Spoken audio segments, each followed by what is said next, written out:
So hi everyone, thank you all for coming. My name is Benjamin. I'm the Director of Academic Events at the Economist Society at UCL. I want to give a warm welcome to all of you today as we host Frances Stewart on understanding evolving definitions of poverty. Before we begin, I just want to make a few quick announcements that this event is being recorded, so you'll be able to see it later again. And once this lecture ends, we'll have a small Q&A session where you have a couple different ways of asking Professor Stewart some questions. You can either unmute yourself live, or you can write a question in the Q&A function in the bottom chat, and then I can read those questions out, or you can also put them in the traditional chat box. Moving on to the event, we're very lucky to have Professor Stewart with us from the UCL Department of Economics, who's kindly agreed to introduce Professor Stewart. Without further ado, I hand over to you. Great, thank you so much for the opportunity. So Frances Stewart is Professor Emeritus of Development Economics at the University of Oxford. She's made incredible contributions to a range of different research areas within the field of development economics. Much of Professor Stewart's research has really been sort of remarkably ahead of its time, foreshadowing directions that later became mainstream within development economics. This is true, for example, both of her focus on needs and poverty, but back when both research and development policy circles tended to focus on more macroeconomic phenomena, as well as her work on horizontal inequalities between groups, which really has sort of offsprings, if you will, in many different sub-literatures within development economics today. Professor Stewart has also had an incredibly distinguished career in policy herself, getting directly involved in the sort of the action on the ground, like few other academics are able to or know how to. This is something I find especially impressive, since I'm not sure that I would have anything very useful to say if I were to try to provide practical guidance to and advice for bilateral and multilateral development agencies, the way Professor Stewart has done in many different ways throughout her career. Professor Stewart has received a series of highly prestigious prizes for her achievements in anti-poverty work, and she remains one of the most influential scholars in development economics today. I'm extremely excited to hear Professor Stewart's lecture today, and please join me in welcoming her to UCL.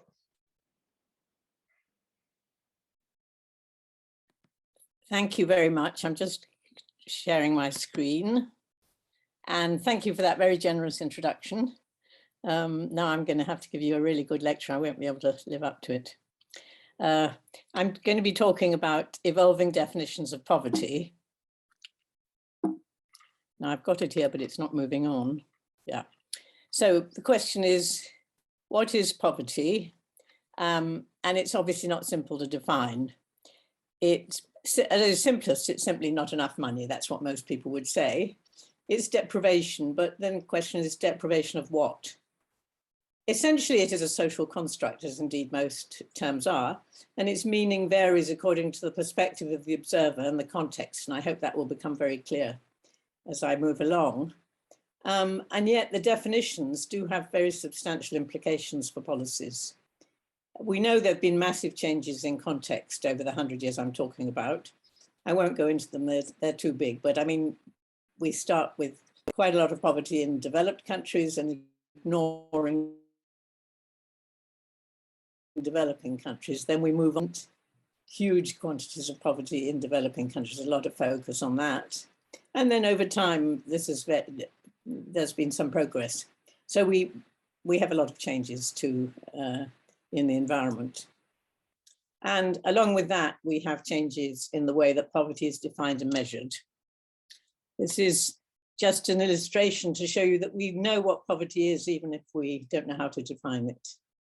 Clearly, this boy is poor. Dictionary definitions almost always focus on money. It's a lack of an acceptable amount of money, according to the Webster's New College Dictionary. And a manual worker, when interviewed, basically said the same. He hasn't got enough money, not able to earn any, and his babies cry because they're hungry or cold. But the question which we'll be addressing is, is it only money, and how much is enough? If you interview, and there have been a lot of interviews with poor people, how they see their poverty, and it's often not in terms of money, but it's in terms of powerlessness, shame, invisibility. These quotes really illustrate it. Poverty is being treated like cattle. You have no dignity, no identity. Poverty is humiliation, being forced to accept rudeness, insults, and indifference when we seek help. Poverty is fear of what the future may bring. And really graphically, only the truly well-off can believe in tomorrow. We poor people are invisible to others, just as blind people cannot see, they cannot see us. Very moving accounts. Well, basic issues in defining poverty are deprivation of what, how much is too little, and who is going to decide. And different thinkers have looked at this in different ways. And one big difference that we can observe over time is that some people view poverty as due fundamentally to individual behavior. People are feckless, they don't bother to work and so on. And I'll come back to that right at the end. And other people view poverty as not the fault of the poor, but the fault of the system. And clearly the way you view it is going to alter the way you treat poor people, and also the way you define poverty and measure poverty. We find over this time that there have been distinct approaches to poverty definition adopted in developed and developing countries, and they come together a bit, but surprisingly little. So in the high income countries, I'm going to focus on some major thinkers who've made a big contribution. And this Seabohm, Rowntree, Peter Townsend are the two people I should be focusing on primarily for developed countries. And for low income countries, Martin Revallian and the World Bank. I say and the World Bank, but he worked in the World Bank, so they took the same, he developed the World Bank policy, so they're roughly the same, take the same views. And then Amartya Sen, Sabina Alkar, and James Foster, and Robert Chambers. There are many, many others, but these are the people I want to focus on. Here's a nice picture of Seabohm Rowntree, looking very 1920s or whatever. So he studied poverty in York, first of all in 1901, and then he followed it up with studies as the years went on. And his study was a follow-up to the very seminal work of Charles Booth, which was in the 19th century, who was defining poverty in London and looking at poverty, trying to estimate it. And you can actually download his poverty maps. They're readily available. And Charles Booth had not defined poverty by what people have, but what they did. So he defined 8 classes of the population, and he said the bottom 4 were all in poverty.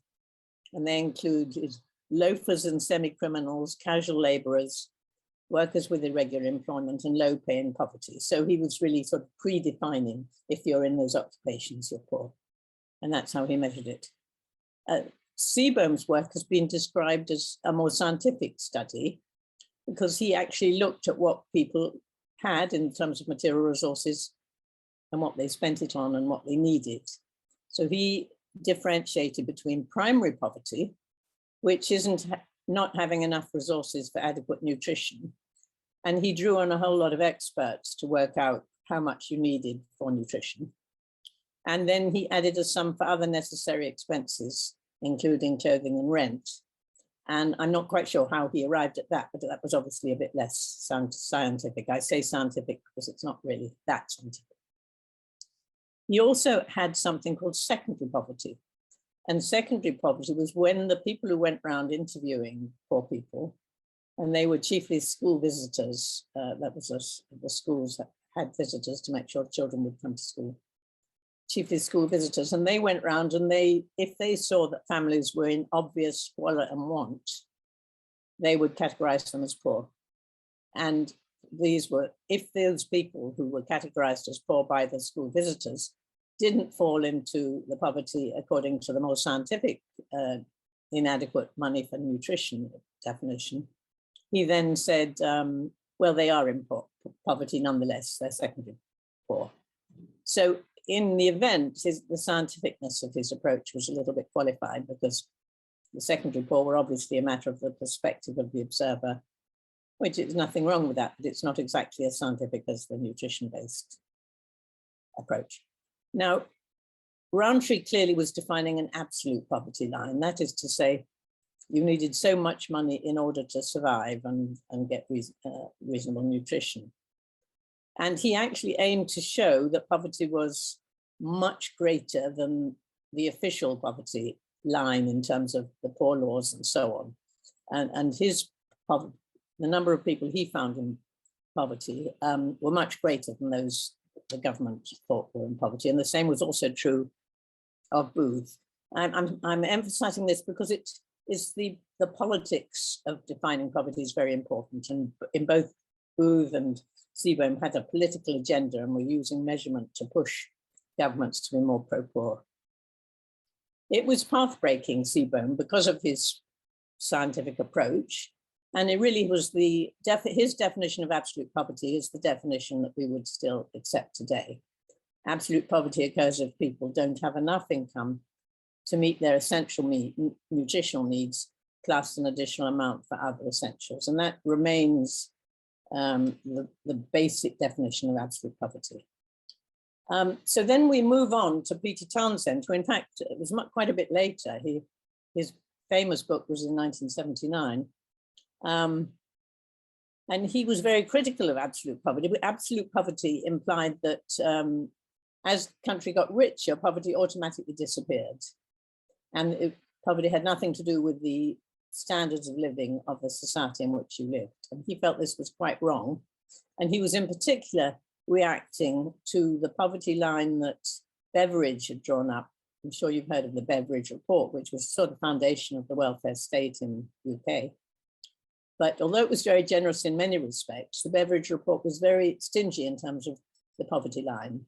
He drew up a quite tight absolute poverty line. And as a result, the assistance for the poor was quite limited. So Townsend's political motive was to question that.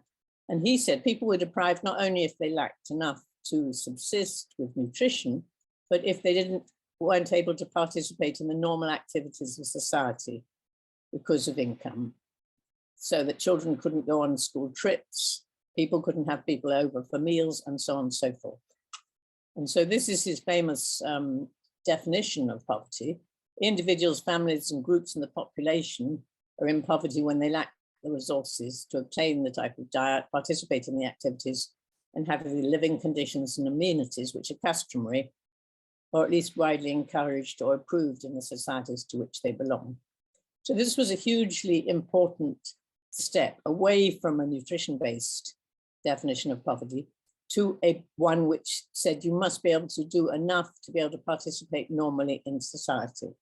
And that we define as relative poverty. And that's had a huge influence on the way people regard poverty. He himself drew up 12 characteristics of social deprivation in Britain and formed an aggregate index. And his included, for example, a household doesn't have the sole use of 4 basic indoor amenities: a flush toilet, sink or wash basin, cold water tap, fixed bath or shower, and gas or electric cooker.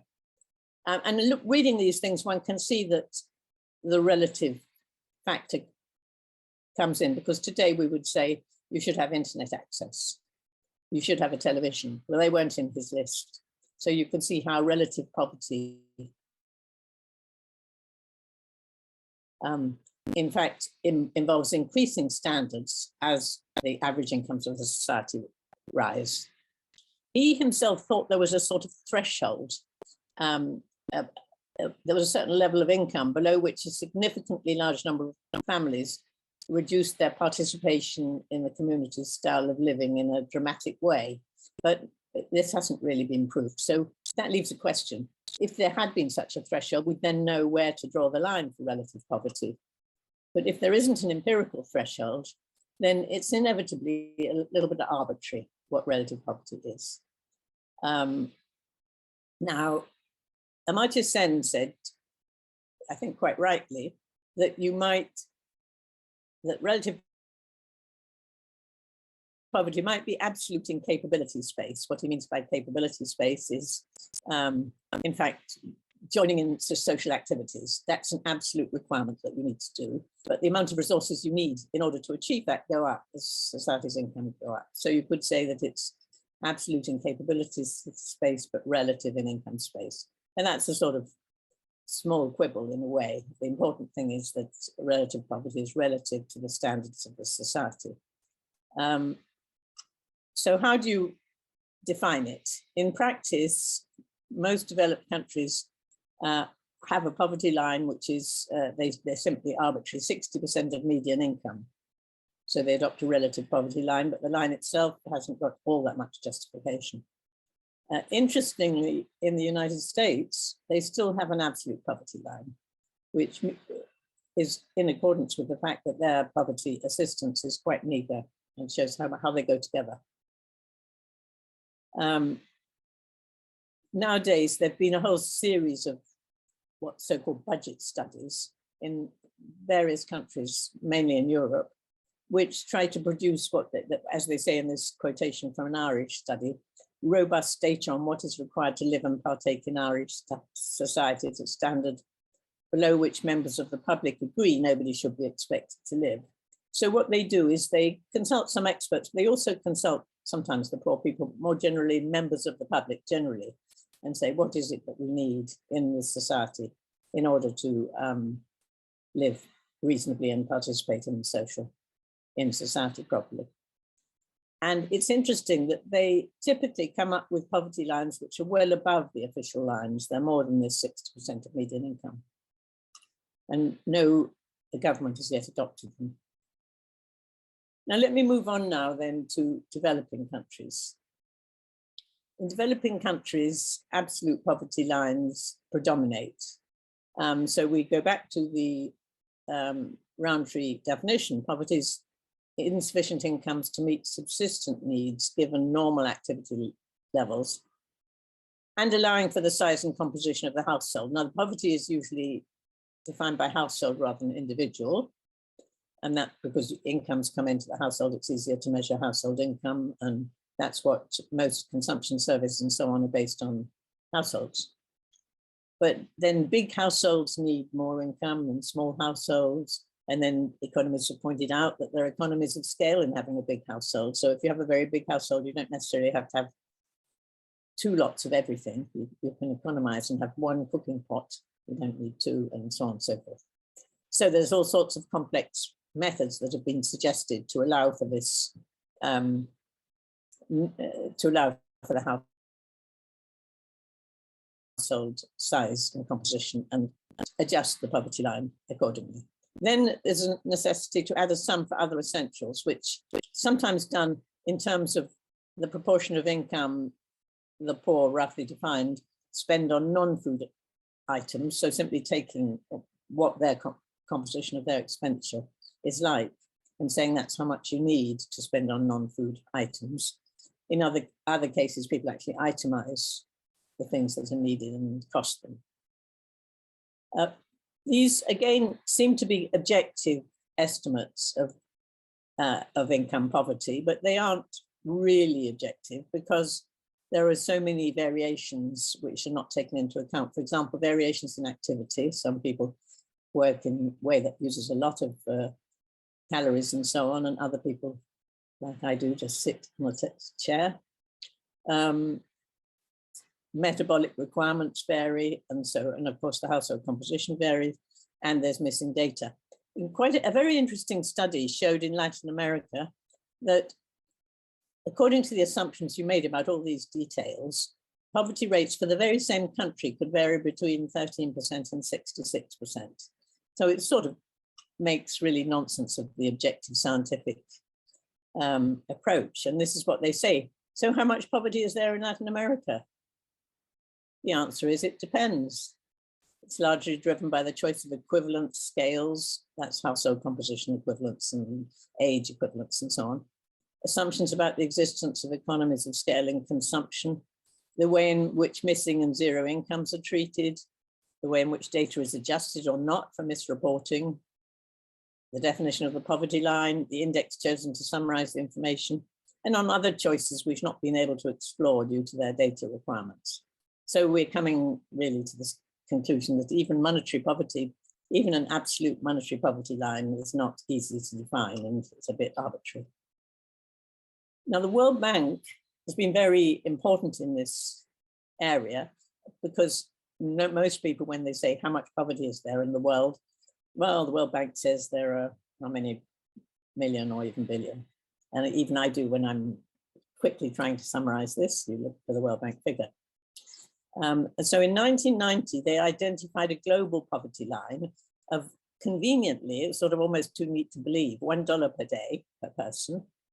And they did it on the basis of the national poverty lines of 6 of the poorest countries, and then adjusted for distorted exchange rates by using purchasing power parity estimates of income across countries. So that was the initial attempt to get a global estimate of poverty. This was updated to $1.25 in 2005 on the basis of poverty lines of 15 poor countries. And then it was updated to $1.90 in 2015 to allow for rising prices, which is what it is at the moment. It remains at $1.90. This is a very rough and ready approach and doesn't take into account, obviously, national differences in patterns of consumption, food prices, food availability, nutritional needs, and the cost of non-food items. But most estimates, as I say, use the World Bank's poverty line. Now, the World Bank has more recently moved to increasing the poverty line for upper income countries, because in fact, of course, if you just took this 190, poverty line becomes, the number in poverty more or less disappears as incomes rise. And Martin Revalian, who's behind so much of the World Bank work, defined a weekly relative poverty line in which basically you had an absolute poverty line which stayed constant for very poor countries. Then after a certain level of per capita income, it started rising and becoming a relative poverty line. So they ended up with 3 categories of poverty. In low-income countries and very absolute poverty, $1.90. Middle-income countries, something they call moderate poverty, which was above $1.90 but below $3.20 a day.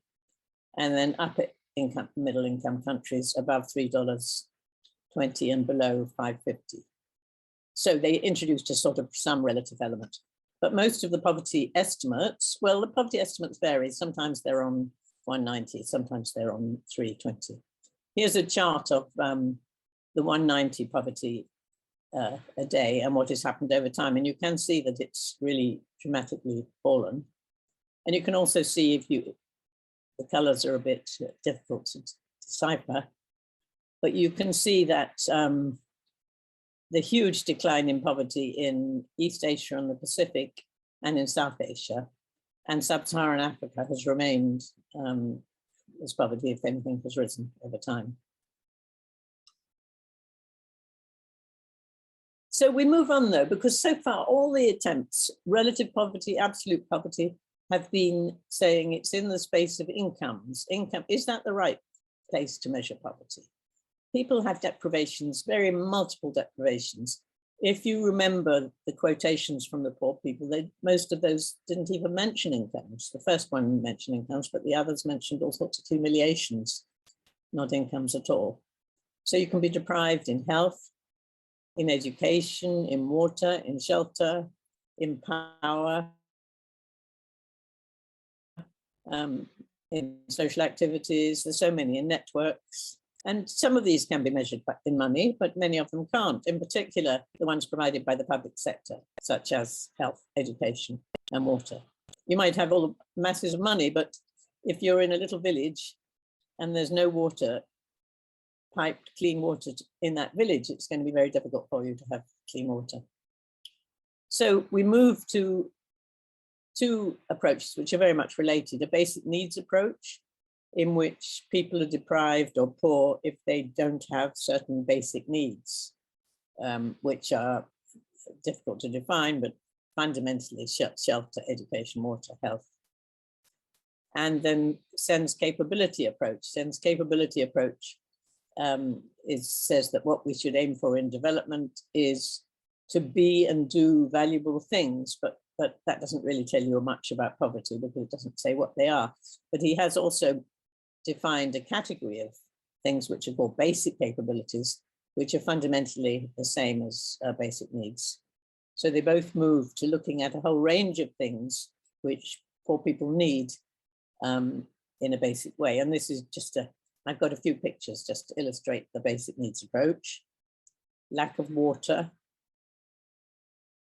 lack of shelter. This is homeless in London. Education, okay, but no classroom. Not the best way to learn. Clothing, food, and shelter. And this is a particularly graphic picture because it illustrates relative as well as absolute poverty if you look at the background of the posh buildings. So we've got the idea that poverty is deprivation in a whole lot of dimensions. But the question is, how do we measure it? Because as Sabina Alkar, who's been very important in this area of measurement, says, poverty is a condition in which people are exposed to multiple disadvantages, actual and potential. So you've got a range of items. How are we going to put them together? How are we going to measure them? And many people have proposed different measures, but the Alkar-Foster measure is the most accepted and influential, and is now always part of the UNDP's Human Development Report. They always publish estimates of global multidimensional poverty. So we might say, first of all, why should we measure it? Well, it's important to measure it if you want to do anything. You want to know who's poor. If your policy objective is to eliminate poverty or at least reduce it, you need to know who is poor and how many people are poor. And you also need to know in which dimensions they're poor. So you need that. But the other thing is, if you think money poverty is not an adequate description of what's happening, and you want to challenge it, it's easier to challenge it if you've got a single figure to illustrate that multidimensional poverty is different from money poverty, income poverty. So there are a lot of reasons why you might want to measure it. Then we have the problem of the cutoff lines. How are we going to, just like we did with income poverty, how are we going to decide how much is needed, what is enough? How are we going to decide which dimensions should be included? You could have what's known as a dashboard approach. A dashboard approach essentially says you don't bother to add them all up. You just say you just give information on each of the individual items. So you say, all right, 80% of people are in inadequate housing, 30% don't have enough food, and so on, and you don't add them up. Well, what Alkar and Foster says, it is not so important. It is important to add them up, but what's important is that it's worse to be poor if you're poor in many dimensions than if you're poor in only one. So you do need to look at them together. You shouldn't just say you're poor in 30%. So you're water poor, 30% are water poor, 40% are education poor. Are they the same people or are they different people? If they're the same people, that's worse than if they're different people. And so you need to know that. One big question is, should you have an inclusive measure? Should you say, if a person is poor in any dimension, they're poor? Or should you have an intersection measure? If a poor person is poor in every dimension, they're poor. Incidentally, I'm putting out these questions. I don't think there are any right answers to any of them. So you can all consider what you think would be the right answer. Oh, wait a minute. Here I've got a rather poor attempt to illustrate the difference. If it was in every dimension, you would take the line outside all these little shapes. But if it was the intersection method, you can see how only a very small, in this particular diagram, only a very small amount of is intersection, i.e. that people are deprived in all the dimensions. Well, that's the way I've drawn it. It might, in fact, of course, there's much more overlapping than the way, in general, poor people are usually deprived in multiple dimensions.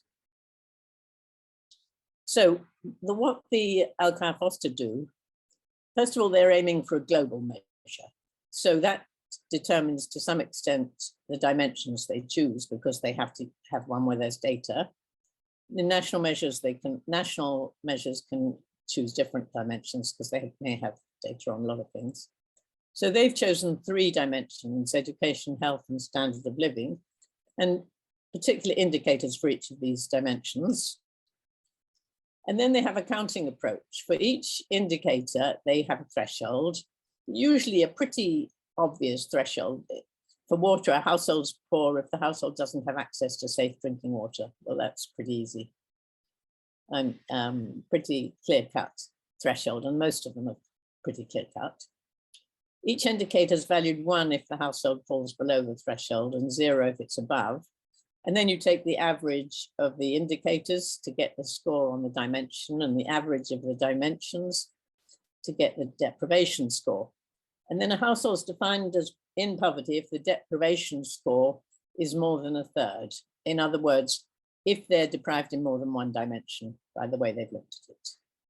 So it's somewhere between being deprived in all and deprived in only the intersection. They then measure the national head count measure, but then they add to that, to get their final measure, the intensity of poverty. So they look at the average deprivation rate among the poor, and they qualify the aggregate measure by that. So what's very neat about their method is you can easily add a whole lot of dimensions and indicators and just go ahead with the method. And in fact, in national measures, they use very different indicators. For example, in Chile, they include social security coverage, the environment, and social networks. So national ones are much more flexible. The international one, they want all countries to do the same.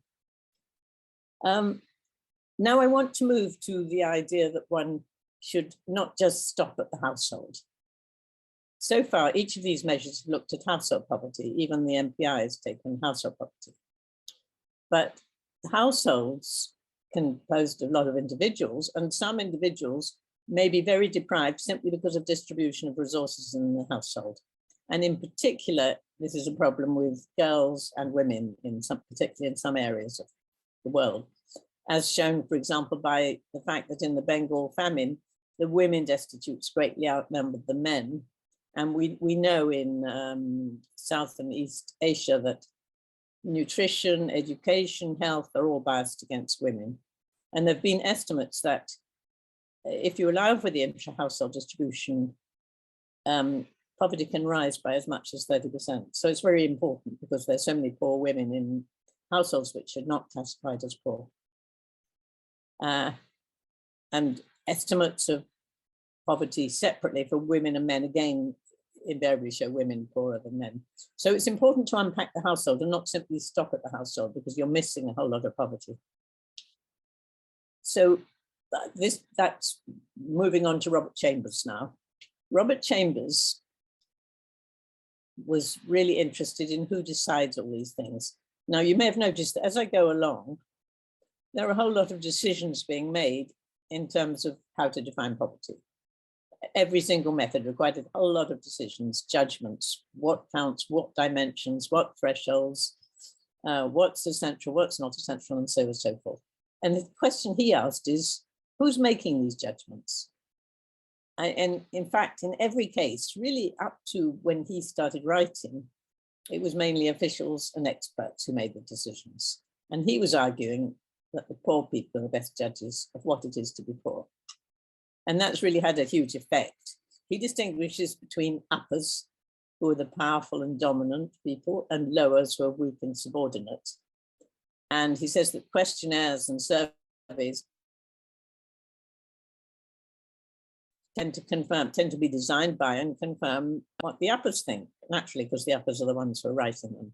And the uppers often get things wrong. He has quite a lot of examples of where the uppers have just got it wrong. They don't recognize the complexity of the reality of poverty. And one example is that in Rajasthan, villagers were asked for criteria for economic progress.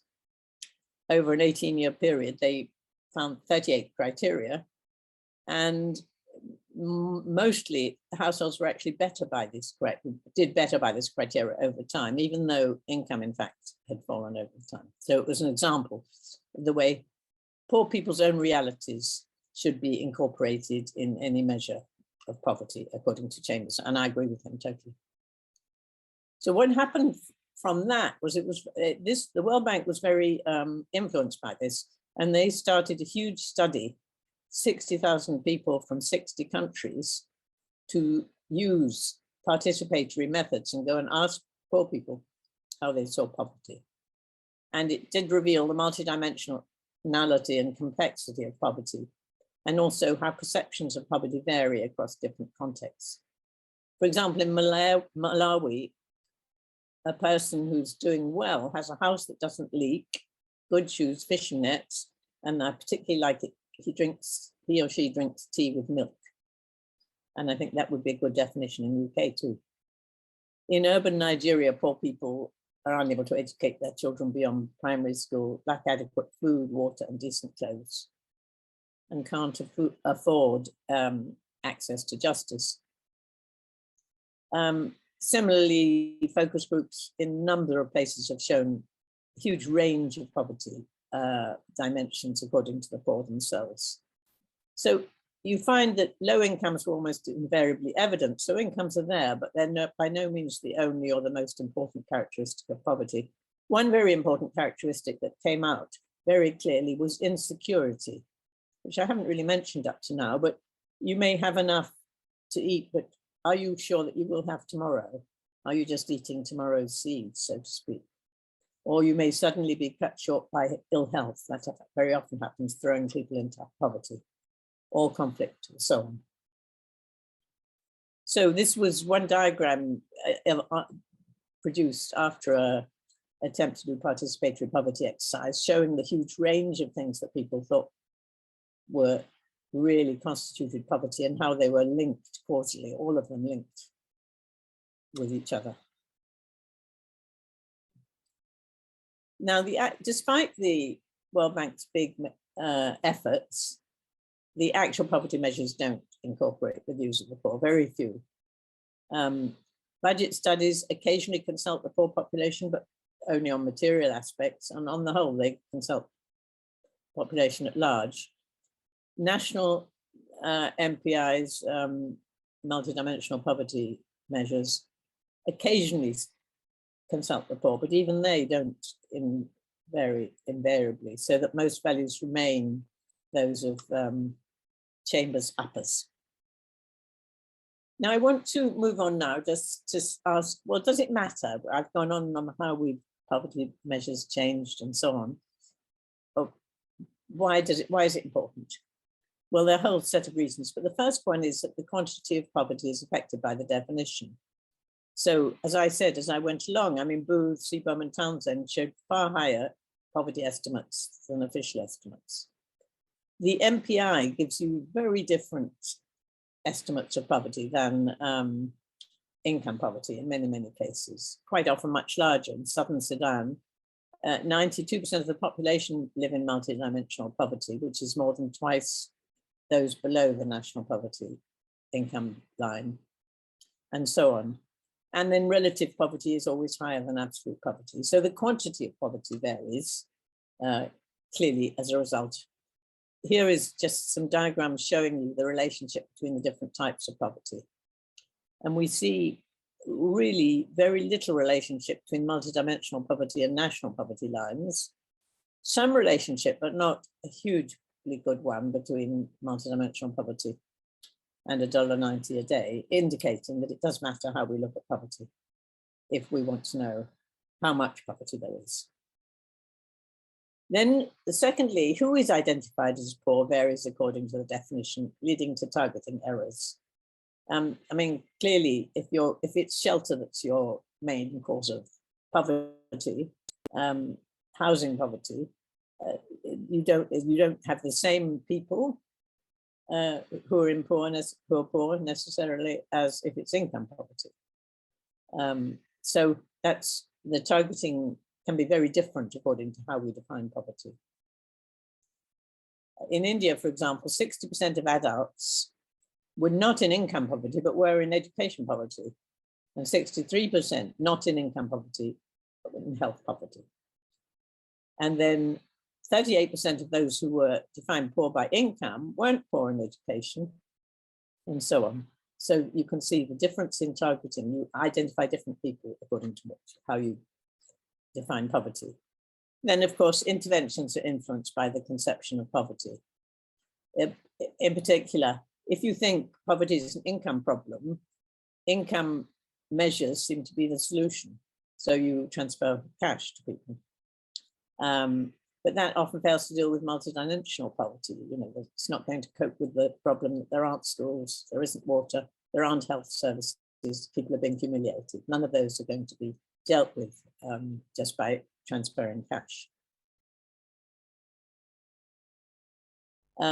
We find that in developed countries, it seems like that one study found that, well, in UK at least, that income did deal with a whole lot of the problems of poverty. So it might be the best way of dealing with poverty because so many of the public sector, public service aspects have been dealt with. So there are adequate schools, there are, well, more or less water and so on. But in developing countries, that's just not the case. So let me now come to some conclusions. Well, this particular slide just shows that how we've moved from absolute poverty to relative, from a monetary measure to a multidimensional measure, from household poverty to individual poverty, and from expert-driven methods to participatory approaches. And we've shown that it matters. I want to emphasize that value judgments underlie the conceptualization. So negative value judgments, according to Ruth Lister, one really major problem is that negative value judgments diminish and construct the poor in a way as a source of moral contamination, a threat to be feared, and undeserving economic burden. And that is the way in which quite a lot of, well, the Daily Mail is famous for treating the poor in that way, as an underclassed, troubled families, welfare dependents, curtains drawn at midday, and so on and so forth. So if people take the view that poverty is the fault of the poor themselves, it tends to lead to a grudging and conditional approach, not only to policy, but also to measurement, because measurement is going to dictate policy. And assistance tends to be dependent on good behavior in developed countries, whether people seek work, in developing countries, whether mothers attend health clinics and their children attend school. And assistance is regarded not as a right, but as a charitable act, which can be withdrawn for bad behavior. Then the alternative view that it's the consequence of societal structures and society has an obligation to eliminate it, and poor people have a right to such assistance until it's eliminated. And this view lies behind the development of welfare states, universal provision of benefits and so on. Of course, in actual practice in many countries, policy mix includes elements of both views, changing in response to resources, but also political dominance and views, changing views.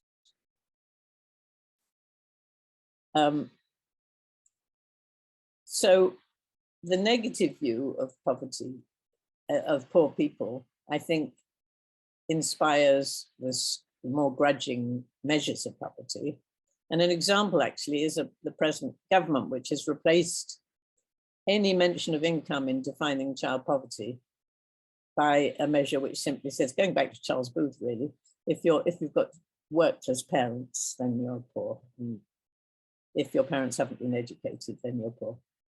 And not looking at income at all, and sort of reflecting a view that, a sort of grudging view of that it's about the behavior of the parents, which matters.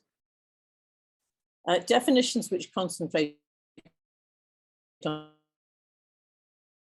material resources leads to a neglect of social aspects, and environmental aspects, even spiritual aspects, and pushes society into a narrow view of human well-being and ill-being. Then some definitions are biased against the public sector because only focusing on private incomes. What we learn from all that is that defining poverty is a political act, in my view. It involves a lot of value judgments about what is needed for human flourishing and what sort of society is desired. And my final conclusion, no single definition or measure can fully capture this multifaceted and value-driven concept. Thank you. I'll stop screen share. Thank you very much for that enlightening talk, Professor. Would we have any questions from the audience? I see we have a question in the chat, but would anyone like to ask the question live? You can raise your hand and I'll unmute you. Steffi, yeah, go for it. Hello, can you hear me? Okay, great. So thank you, Professor, for that really interesting talk. I just had a question. So do you think that multidimensional poverty is consistent with microeconomic theory in the utility maximization approach? Basically, no, because the utility maximization approach basically looks only at expenditure and has a very simple view of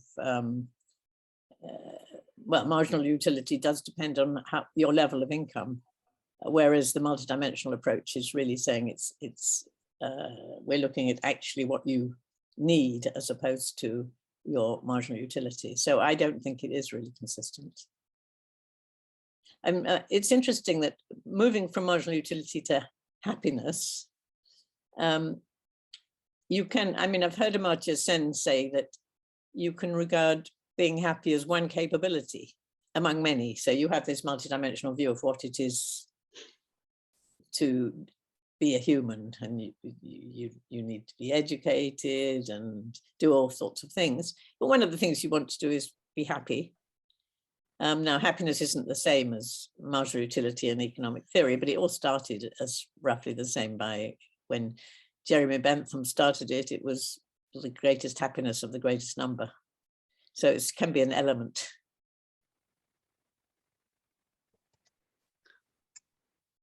Thank you. Would we have any other live questions? Yeah, hi, can I ask a question too? Okay. So Professor, thank you very much for your talk. How would you say that the discipline of economics has changed since you first started your career, particularly in the field of development economics? How has it changed? My goodness, that's a huge question. It's changed a lot. Again, under the influence of all sorts of political changes and under the influence of changes in non-development economics. Because when I started, it was much more about planning and sort of Keynesian approaches and so on. And then we have had the neoliberal revolution and the monetarist revolution. And that's pushed, I wouldn't say it's pushed me, but it's pushed a lot of people who talk about development into a much more conventional and market-oriented neoclassical approach. So that's one way it's changed. But more recently, there's been this sort of dramatic focus on randomized trials as the only way in which you can learn anything. I'm exaggerating a bit, but it's really, if people want to do anything and get their papers published as a development economist, that is one, one sure route to doing it. And I think they are very valuable. I mean, you obviously can find out a lot by randomized trials, and they are very valuable, but they have a lot of problems too, because you have it in one place and you can't necessarily generalize to other things. And also because you can only ask and answer certain questions, and they're not necessarily the most important questions. So you can find out if having a school head who's educated in a special way makes a difference to quality of education. And that's an important thing to find out. But it's much more difficult to find out if the total amount of education in your society influences income distribution, because you can't have a randomized trial on that. There are other ways of getting at that question. So that I have both positive and negative views about the way in which we've been pushed into a very micro perspective and pushed into a particular methodology of answering questions. Thank you. If I'll read one. Oh, we have two questions here in the chat. I'll read out the first one. So some argue that the marginalization of certain communities works in favor of overall economic well-being, typically through reducing the wage necessary for poor people to work. Do you agree with such a characterization? Wow. I'm not sure how it would work. I can see the marginalization of poor people might reduce the wage of the rest of the working population because they're available. They're sort of reserve army, ready to work. Let me look at the question in the chat. I may not have got it properly.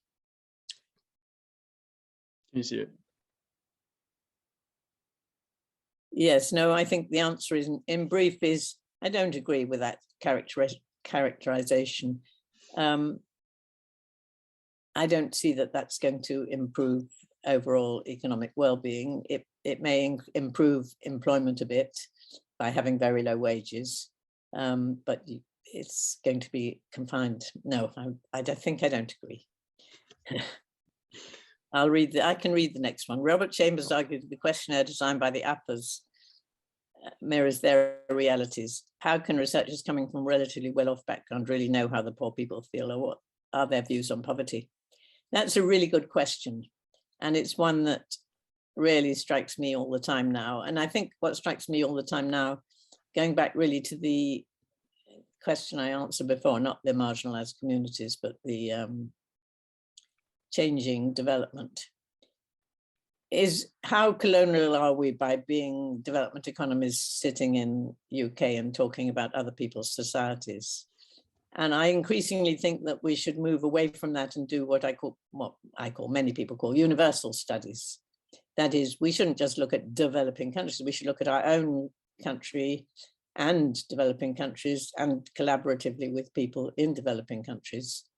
There has been much more collaboration in research, but still there are very few studies which take the world of their sort of what to look at and compare, for example, poverty relief in UK with poverty relief in Bangladesh and see what we can learn from each other.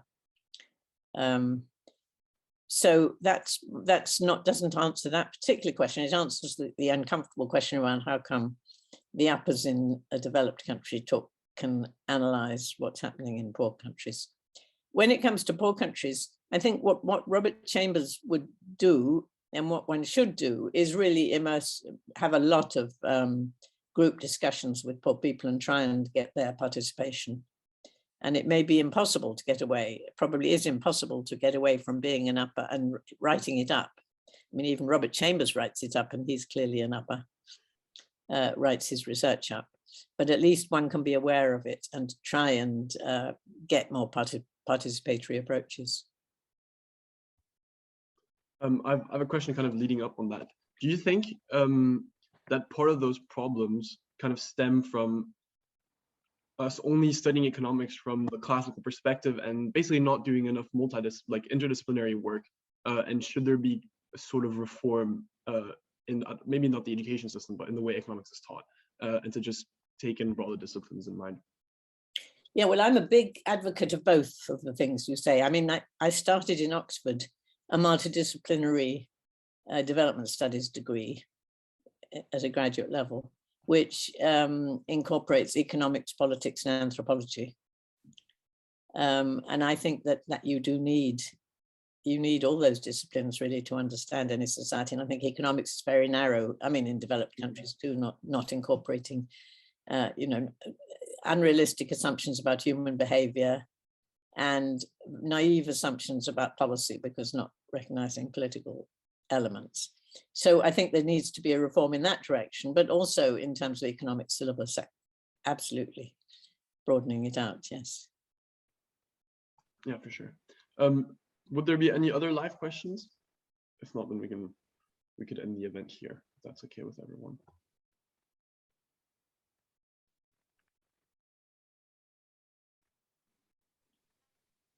Okay. Yeah, then if that's all right with everyone, we'll end the event here. Thank you for all the great questions. Thank you, Professor Stewart, for joining us. That was a lovely talk. And thank you, Professor Stewart, for kindly agreeing to introduce her. Yeah, I hope everyone enjoyed the event. And for all attendees, we have other events coming up, and we always have our old events on our YouTube channel. Thank you to everyone. Goodbye. Very nice to meet you all. Sorry it wasn't in person. Bye. Thank you.